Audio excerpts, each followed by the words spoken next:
Whiskey as an investment has become increasingly high profile over the past few years. First and foremost, for me personally, whiskey is a wonderful thing to be drunk. However, it would be naive not to realize that certain people are making a lot of money out of buying the right bottles or the right casks purely on a sort of prospective side or to build up a collection. Now, there's a few reasons sort of driving this, starting with the bottles and why bottles tend to go up in value.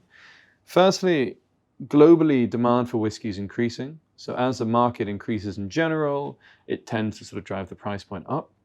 Secondly, these bottles that go up in value, they're from inherently very small supplies. So what they'll do is you'll get a brand like Macallan is probably the most high profile, and they'll release a very small supply of whiskey. So they'll release, say, 15 bottles or 20 bottles of a certain age statement or a certain collaboration with an artist, or say Peter Blake, they did some very famous ones. And due to the very small number available, the price point tends to be very, very high. Companies like Macallan also have done an extremely good job of marketing. You know, they've grown from being a sort of middle tier single malt brand in the 90s to being, frankly, the most prominent in terms of their positioning by a long way in the Scottish single malt side. They're able to capitalize on global demand for whiskey increasing.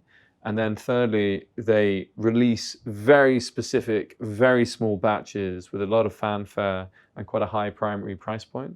And that tends to then really drive that collectability aspect to it. And we end up with very high price points. You know, some of their top bottles sell for £1 million a bottle. So it certainly works. So very interesting side of things.